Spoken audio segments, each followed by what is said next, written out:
Hey, welcome everybody to another compelling episode of Black Beat Podcast. I'm your host, John Washington. I'm the CEO of Flossin Media. And today I'm joined by my co-host, Fawn Aberson, my managing editor, and Michelle Guerrera, my senior editor. Ladies, we are in for a powerful discussion today. We are honored to have a very special guest who needs no introduction but deserves every ounce of attention and respect that we can provide this man. Yes, Fawn, who is this special guest we got here today? Well, joining us is Dr. Cornel West. He's a titan of philosophy, a voice of the oppressed, and now a presidential candidate committed to transforming the soul of America. Dr. West and his BP running mate, Dr. Melina Abdullah, who is also an esteemed scholar and activist, have formed a duo that's not just about political change, but a profound moral awakening. Their campaign centers around the platform of truth, love, and it's deeply rooted in justice. Black maternal justice, economic justice, environmental justice, and many more pillars that aim to heal and uplift our society. My brother, Dr. West, welcome to Black Beat Podcast today. Well, you all bless me in a mighty way, and I thank Uh, you. And I come to learn and listen, but it's always a blessing to be empowered. well, we're going to listen to you today, and I think I got a bomb burner as an opening question for you, Dr. West. You've had an illustrious career as a scholar, an activist, and now the presidential candidate.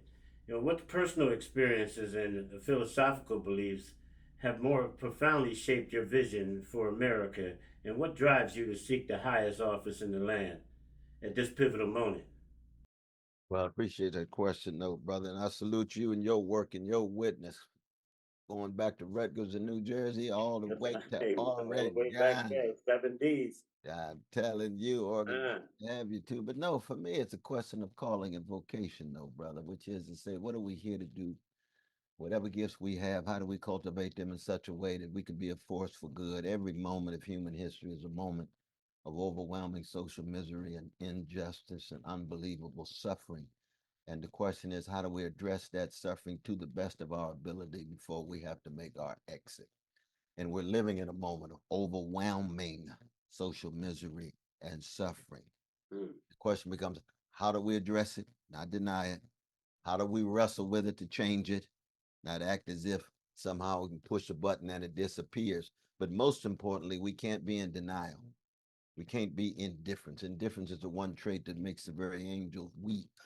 Rabbi Hesher used to say, indifference, the evil is more insidious than evil itself. Well, you see, those are not just platitudes. They're true on poor sections of Portland. It's true with the genocide in Gaza. It's true with the landless workers in Brazil.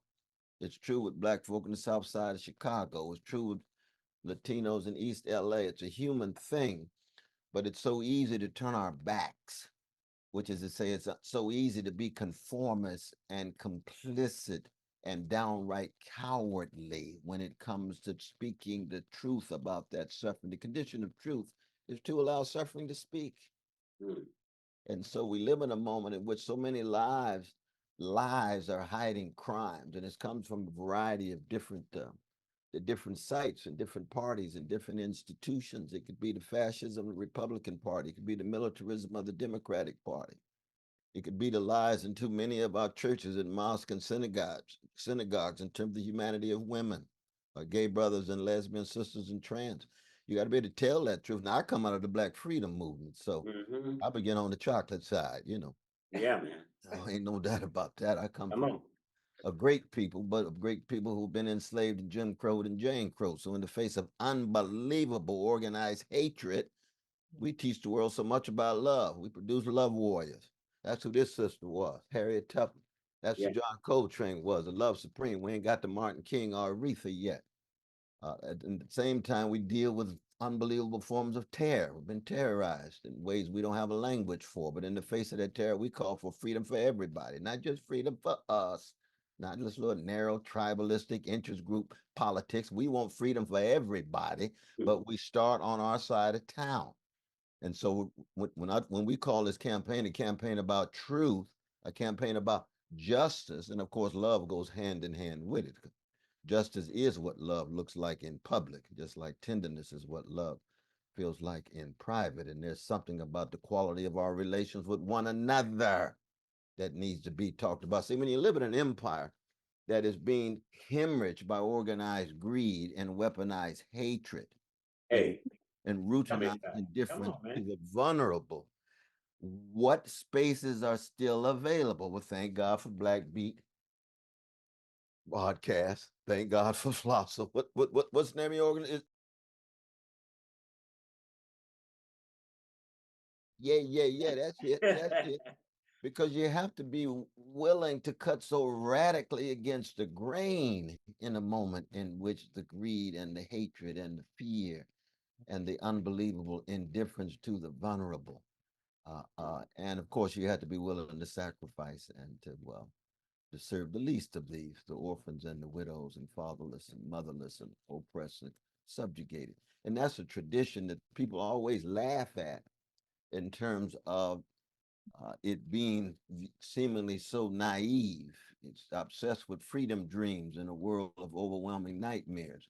But on the other hand, you wouldn't even have any politicians. You wouldn't have any sense of order if it were not for the love warriors and freedom fighters and the unbelievable wounded healers in the face of trauma who have helped create the possibility for any kind of social order. And that's very real.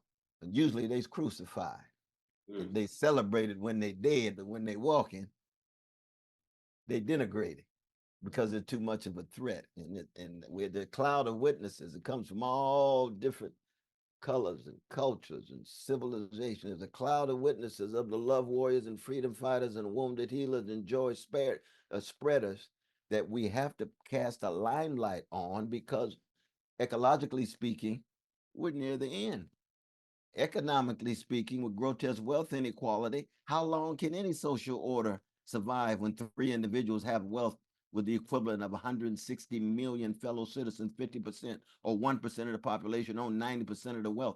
That wealth inequality is worse than medieval Europe. And here we are in 2024. You got all these precious homeless folk and unhoused folk, and now you criminalize them. We here in California, with Gavin Newsom just said we're going to execute the Supreme Court. So we got Skid Row, we got 45,000. I was just with Brother Pastor Q there with the Church Without Walls, and now you got to trying to move all of them. Where you gonna move them? We don't know. We just have to move them out. Oh my God, we've seen this before. Mhm. Displacement to clean things up, to deodorize things that as if the funk will not exist wherever human beings are suffering and trying to love and be free. No, you can't fake the funk and you can't eliminate it. Mm. All the sanitizing and sterilizing in the world doesn't work. Because Malcolm say chickens come home to roost. You're gonna reap what you sow. You can treat poor people and working people any way you want and think there's no blowback. There's always blowback. The problem is that sometimes that blowback is fascism. And that's what we're dealing with Trump, you see. But the pain gets so heavy that people are convinced to scapegoat the most vulnerable. They could be immigrants, they could be black folk, they could be women and so forth, rather than confront the most powerful. And so you end up with a blowback, and we're dealing with a blowback, not just in this country, but around the world, because we're talking about a global system, of course. Oh Global yeah, topic. it's tough out there right now, and I would think you nailed it on the head. Dr. West, we're wondering, in American politics, we're often fighting. You're always hearing all these candidates. We're fighting for democracy. We're fighting for democracy. But do you feel like we are really for the people, by the people, or more like a republic where we're for the law, by the law, which is more and more being shaped by government leaders, judges, and elected officials. It just doesn't feel like we're very democratic. Well, I think the permanent government of any capitalist city or any capitalist state or any capitalist country is big business in its various forms. You said we were to ask the mayor of Portland who really rules. They just go to the big business community because all they got to do is pull out and they have no tax base and the people are dependent on their presence and the politicians rotate. So the politicians in that sense are often extensions of Sometimes it's just downright legalized bribery and normalized corruption, but they're extensions of big business.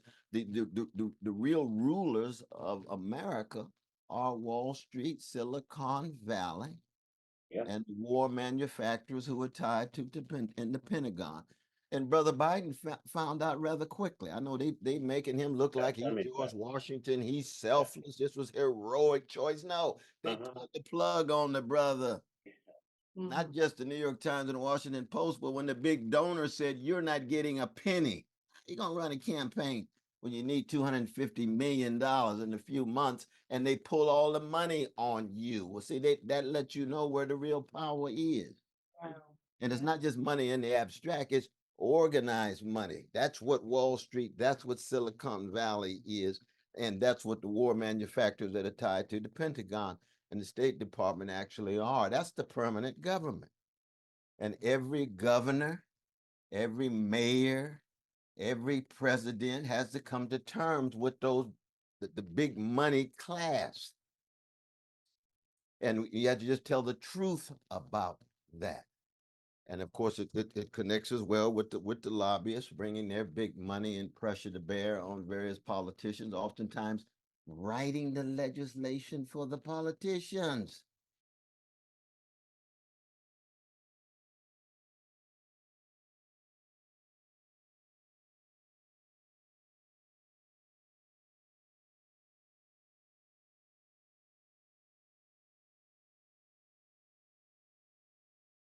Well, the first thing you got to do is just straighten up your back and lift your voice and tell the truth about it and try to convince your precious fellow citizens that something is worth fighting for, that the crisis of the corporate duopoly in some ways is a matter of national security. Mm. You're not going to have a country if the voices of suffering people are not heard in such a way that they feel as if they can shape their destiny. And one of the responses of the crisis of the corporate duopoly is precisely the fascism that we're dealing with. I mean, the irony right now is that on the one hand, you got a Democratic Party that's saying that we want to redeem the soul of the nation. They got that from Martin Luther King Jr. That was the slogan of April 1957 when he founded the Southern Christian Leadership Conference. And that upsets me. You see that they would use Martin's language Mm. of a corporate dominated Democratic Party that denies genocide, that enables genocide, that is militaristic to the core with over 800 military units around the world, special operations in over 100 countries. Martin is talking about anti-militarism. They're militaristic to the core. And to borrow his slogan, you say, hey, wait a minute. This is like Pat Boone stealing from Bo Diddley. Now, wait. We got to.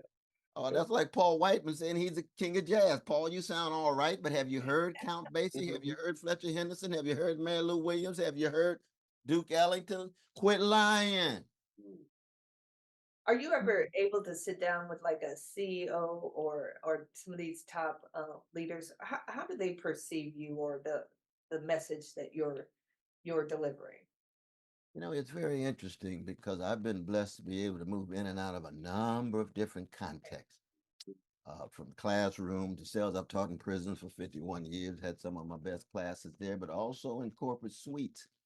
And a lot of time in corporate suites, you know, there's this sense that people look at you and say, Brother West, we appreciate you speaking from your heart and soul. You say what you mean and mean what you say. I just thank God that not that many people build on it and try to translate it into.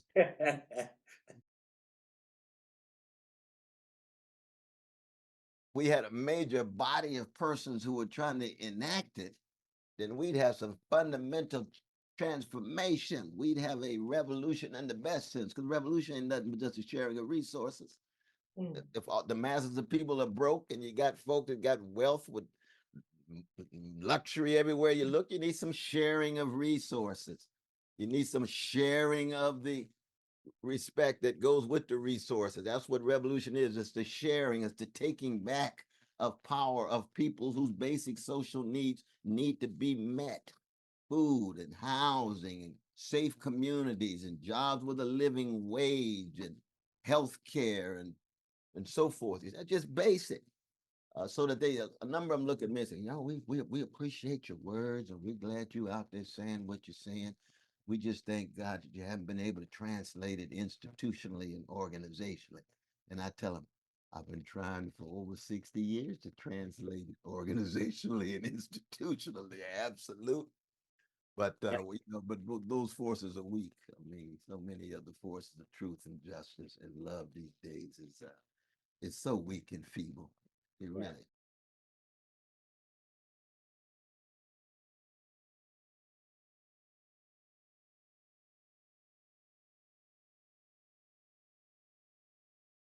Well, I go straight first to my black folk because when I see my 44,000 black sisters fired up and breaking the internet and giving 1.6 million, then the black brothers the next day.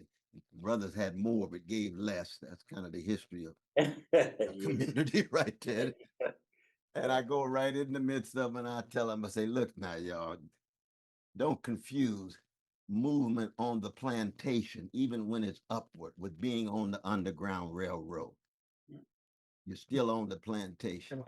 That when you actually get beyond the frenzy of breaking the barriers, what do the policies look like? Does she still enable genocide in Gaza? If she does, those are still war crimes. I don't care what color the president, I don't care what gender or sexual orientation. Is she talking about poverty in a substantive way? No, she's talking about infrastructure and the different kinds of policies that Biden was able to break through. It's significant legislation, but it's not historic.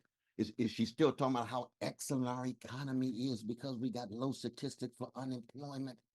But you got 62% of all Americans living paycheck to paycheck. You got 38% of black children living in poverty and 21% of all children living in poverty in the richest nation of the history of the world. You're going to tell me about how excellent your economy is? Get out of your bubble. You can say that in the New York Times and the Wall Street Journal, but when you look at the concrete experiences of precious human beings beneath those statistics, many of those folk have two jobs and still live in poverty. Don't tell me about just low unemployment in the abstract. 7.25 for minimum wage. It ought to be at least 25 or 27. I know at Northwest, you all led the charge for 15. I appreciate that. That was in Seattle. And let me say this about a progressive party in Oregon.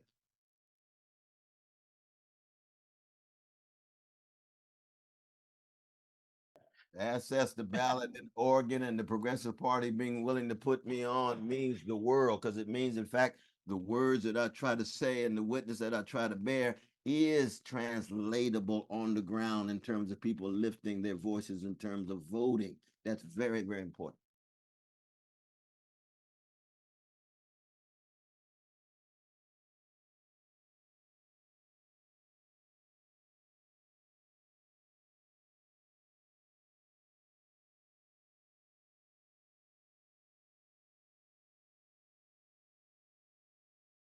Well, I mean, Trump has always been a gangster. There's no doubt about that. But he's a wannabe gangster. You know, he's not the real thing.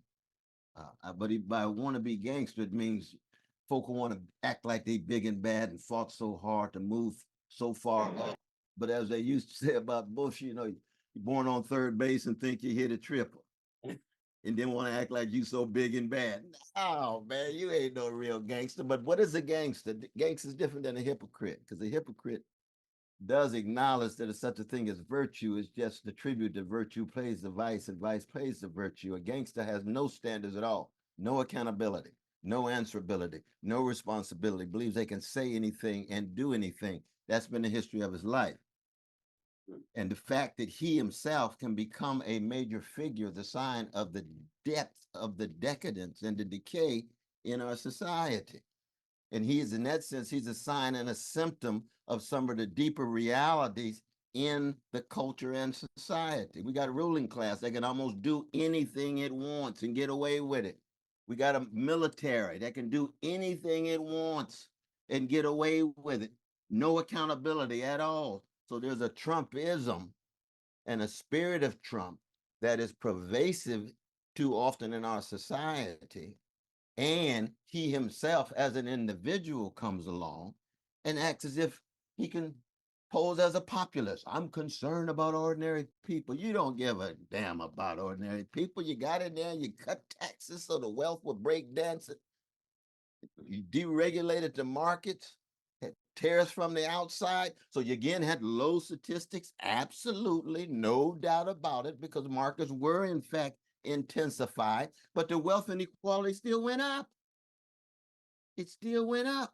So with all of the talk about low statistics, if 1% of the population is each and every day able to gain 90% of the wealth, no matter how much wealth you produce, you're still not going to be able to generate enough so that everyday people, working people, can live in such a way that they have a dignity. So that Trump becomes this kind of, it's worse than a camouflage, it's worse than a charade, but it is a sign and symbol of people who are so desperate that they're willing to follow a tyrant because they don't think there's any other alternative.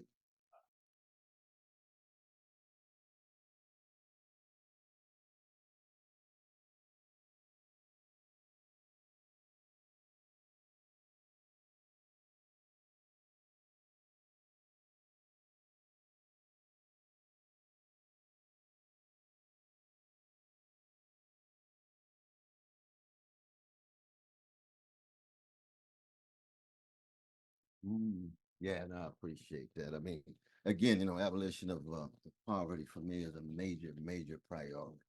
Major priority. I think one of the pillars that if we can address that, we'd be able to come to terms with so many of the other problems that we have. I've told my beloved wife over and over again that move to Washington, I'm not moving into the White House until everybody has a house. So it puts a spotlight and a limelight on the precious brothers and sisters of various colors and genders and sexual orientations who are living on the streets. It's actually about 1 million, but they say officially it's about 700,000. And of course, again, linked to the chocolate side of town, Black folk are 12.8% of the population. 40% of the homeless in America are Black. So it sends a sign. You got to create a different moral tone. And I like the way you use that word spiritual, because by spiritual, all I mean is deep courage and compassion that focuses on the least of these. I see that in my Hebrew Bible. Spreading that hesed, that loving kindness to orphan, widow, fatherless, motherly. What you do for the least of these, you do unto me. That's the Palestinian Jew named Jesus. I learned that in Shiloh Baptist Church, Vacation Bible School, and Sunday school. Well, Oh, yes, indeed. yeah. Now, I was getting to Sunday school late because I spent a lot of time in the nightclub that. Oh, I'm a hang loose Black Baptist now, so I spent a whole lot of time in the club and the thing. But but there was some similar love there and deep spirit. You see, joy, a sense of hope, a sense of community. And that's why the music is so fundamental. And this campaign is profoundly inspired by the best of American music. Oh, yes, you're a musician I'm yourself. curious, Dr. West. Sorry, go ahead. I had a question about, like, how are you reaching out to your Christian brothers and sisters? Like, it seems like to me that a large number of them are kind of moving in the direction of Zionism. What do you think the reason is behind that, and how are they missing, like, the core message of Christianity, the core messages that you just now talked about? Yeah, it was a wonderful question. It's a wonderful question. I mean, one is that I do go to a variety of different communities and try to speak my truth. It could be Trump country, or it could be used to be Biden, more and more Harris country, and so forth. But I do understand that institutional Christianity has always had certain fear of the real gospel. Hmm. You see, they call it. What do you think the reason is for that? Well, it's because it's just too dangerous. It's too scary to really love everybody, no matter what color they are, Mm, no matter where they're from. You really have to have undergone some fundamental change and transformation in your own heart, mind, and soul. And see, in mm, American Christianity, that thick blood at the bottom of the cross was quickly transformed into thin Kool-Aid so people could just dip in and rationalize their own lives and act as if they'd really been changed by the blood. But it wasn't blood at all. It was just Kool-Aid. And that goes all the way mm, back to Constantine. The Christianity itself, under Constantine, became the state religion of the Roman Empire, but it was the Roman Empire that put Jesus to death. Mm. Why did they put him right. to death? Because he ran into that temple that was the biggest edifice east of Rome with 300 Roman imperial troops and ran out the money changers and went to There the you go. sections where the poor were being exploited. And the disciples got scared and ran away. And they said, we got to do away with this man. He's a criminal. Why is he a criminal? Not because Mm-hmm. he hates the rich. He didn't hate the rich. He hated the greed of the rich. He hated the Yeah. indifference of the rich. And he scared his disciples himself. He scared Peter. Mm, Peter, who promised was going to be with him, denied him 3 times. It was just too much. It was too much. And so mm, Christianity, in the real sense, has always been a challenge for mm. churches. There's no doubt about it. Dostoevsky probably pins it in the most powerful way in the Grand Inquisitor when Christ comes back and he's the head of the church and says, we had to correct your teachings because it was just too much for folk, but you got to get out of here and get out of here quick because you got too Mm. much commitment to truth, too much commitment to justice and love. And the last thing we need is you coming back and upsetting our church practices. Now, see, that Yeah. holds for a whole lot of bishops, whole lot of pastors, whole lot of popes, whole lot of deacons, and that holds for me. I got to wrestle with it every day inside of me as a There you Christian. go. Yeah, I'm Yeah. with you on that one. So, if you're elected president, what would you do to address this Israel-Palestine war situation? First thing is we got to tell the truth. You see, we've got to really believe deep down in our hearts that a Palestinian baby has the same value as an Israeli baby. Each baby is Right. precious. Right now, it's clear we have U.S. foreign policies that say Palestinian lives do not matter. They don't count. They don't count at all. When you have 15,000 precious Palestinian babies murdered in a matter of months and there's no moral outcry, we do see it, thank God, on the ground in the street. Oh, yes, we've got a cloud of witnesses in the country. But when it comes to the politicians in both parties, they hardly say a mumbling word until the election. And then when the election, they say, oh my God, we've got some voters who Muslim or who care about this. We've got to engage in some strategic thinking, some Machiavellian calculation to see how we can still bring them in. No, we're talking about human beings who are being murdered. And then there's the racist element of it. If there are Mm. white babies or Jewish babies, and if they were being murdered by Africans or Muslims or Arabs or black people, oh my God, the US government would have a qualitatively different response to the situation. So those of us who are saying, look, we might look as if we're naive, but we are committed to the notion that a Palestinian life has exactly the same value as any other human life, including Israeli or a Jewish one. And so that has to be said explicitly on TV, brother, Mm. over and over again, which means we end sieges, we end the occupation, we defund any effort that leads toward massacre or war or genocide or ethnic cleansing or apartheid-like conditions, and we're going to be committed to the safety and the security of Jews and Palestinians, of Palestinians and Jews. How do we stop the theft of the land from the Palestinians? How do we address that? Because that's, I believe, at a core component of this is colonialism, That's true, but right? that's part of the defunding process. Right.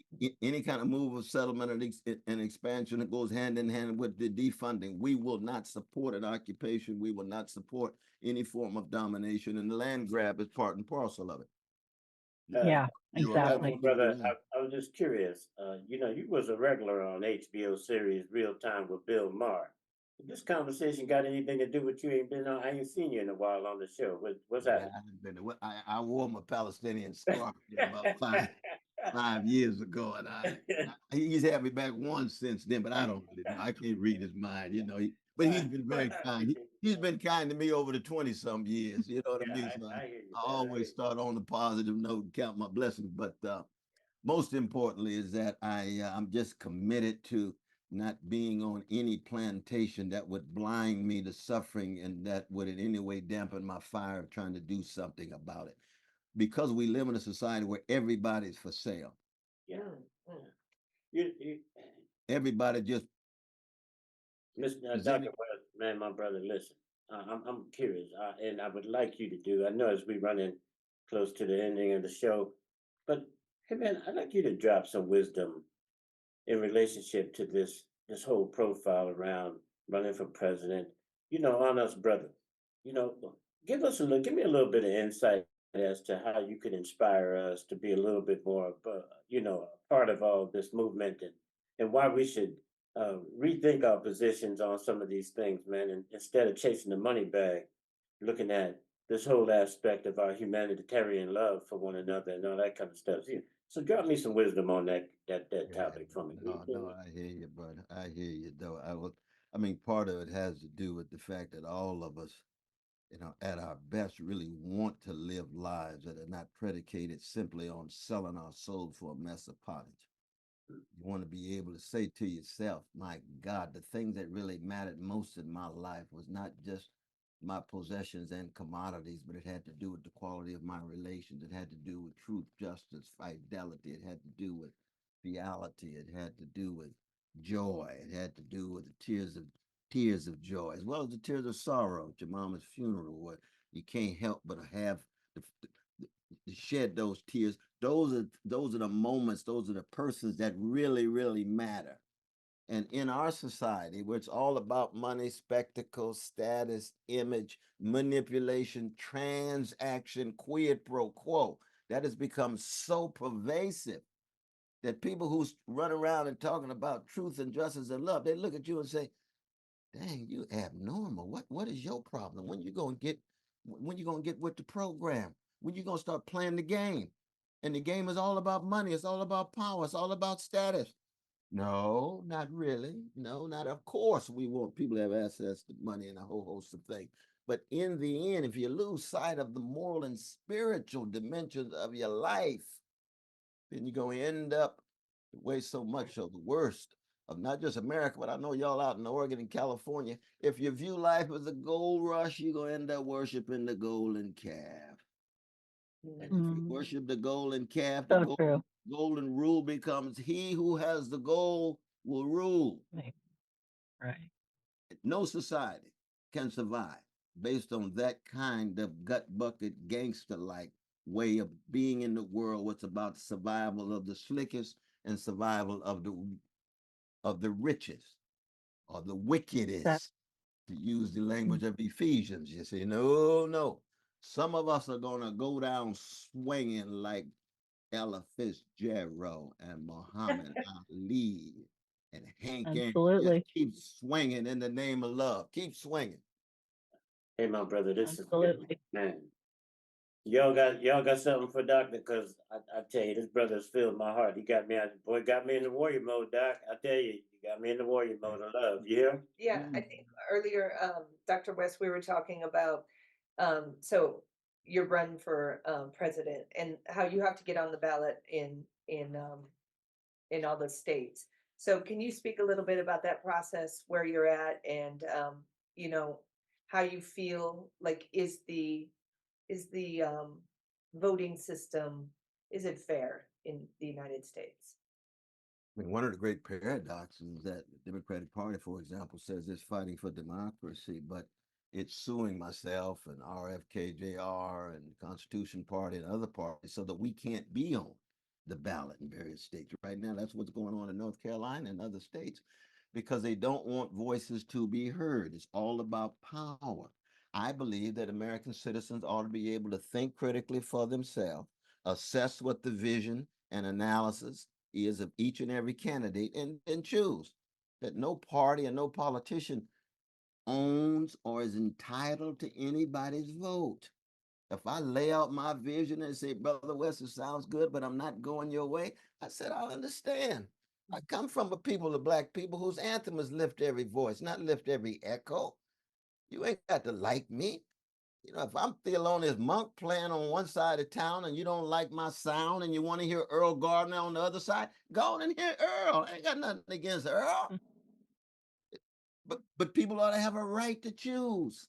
That's what democracy at its minimal level is all about. All the voices being heard. I'm not going to snuff out the right wing parties. Right wing makes their case. People think critically and they choose.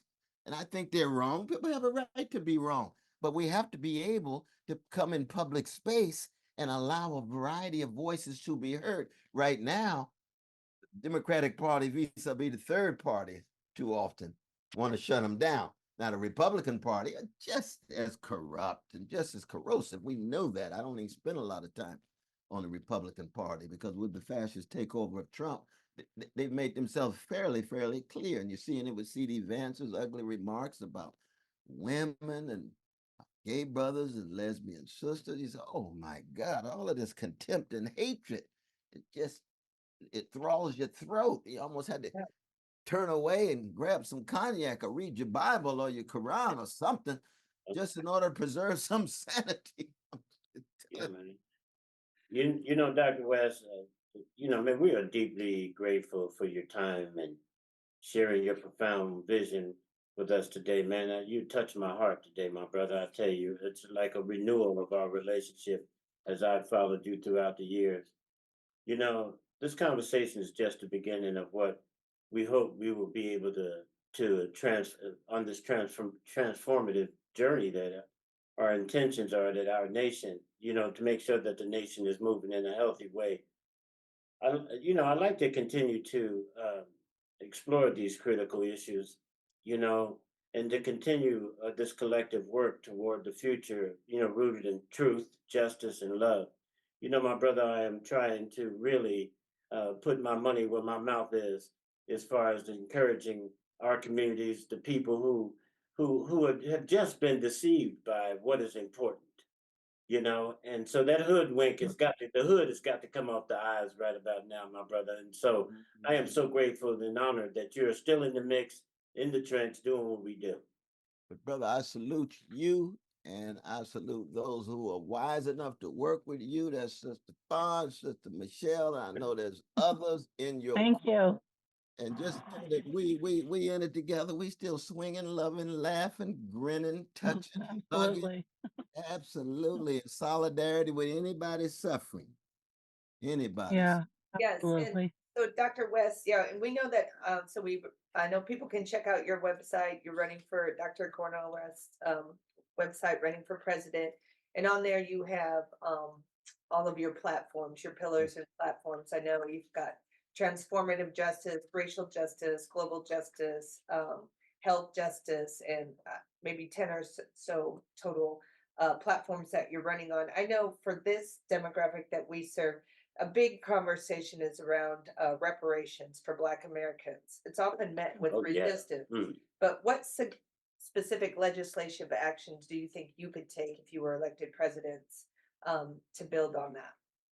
We'd have to have a leadership, and I would take the helm in terms of explaining to my fellow citizens why any serious and substantive commitment to truth and justice leads toward reparations.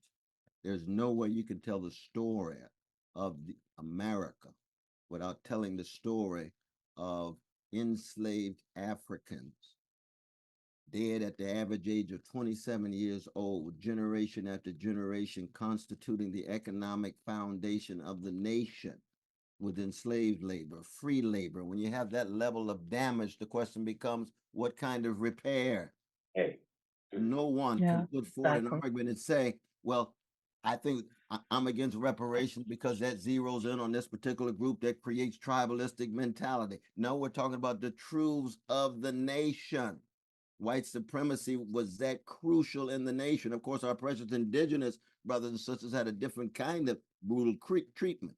But the reparation for Black people that I've been a part of for 40 years is always tied to a deep commitment to What was the nature of the damage? What is the nature of the repair? That's what truth is all about. There's a refusal to want to even come to terms with the truth about America. Mm. And the neo-slavery for 100 years after slavery was overcome with Jim and Jane Crow. And then Social Security bill that excluded domestic maids and agricultural laborers. That was 90% of black people. So that's the most progressive legislation in the 20th century. Yes, for vanilla brothers and sisters, I'm not against that. I'm for them too. But I love my grandmama too. How come you excluded her? I love my grandfather. How come you excluded him? That's part and parcel of what it means to have people paying into taxes but can't go to public school, paying into jobs but not get benefits. That's damage. What is the nature of the repair? And you just read the text from Here to Equality by Brother Dougherty, and our dear sister lays it out step by step by step. So people, oh, you're dividing us. No, no, no. We're telling the truth. The truth has a ragged edge. Yeah. The truth that is raggedy. Yeah, that's for As sure. I said, this has been one of them episodes of Black Beat Podcast where, for the listener, y'all better keep on listening. You hear? And Doc, my brother, I am so gracious again, man. As with humble notions and all kinds of other things, man, stay doing what you keep doing, because your voice is a voice well heard, at least by my generation. And I'm hoping that we could inspire others to continue to keep moving along this pathway. So, my brother, keep stay in the game. You know what I'm saying? And you know we play hurt. That's just the way the nature is. That's the You know what I'm truth. saying? We wounded healers. We Yeah. can be wounded. We still healing. We Get go back down in the healing. game. You heard, gang? Yeah, my brother. You know I got much big love for you, man. Next I time, love you, out, love you, man, give love us you, a no holler. Let us brother. know you're Indeed, down. indeed, Thank indeed. you. So much love to you. Oh, salute you all. Stay strong, Black We Beat Podcast. Sure, my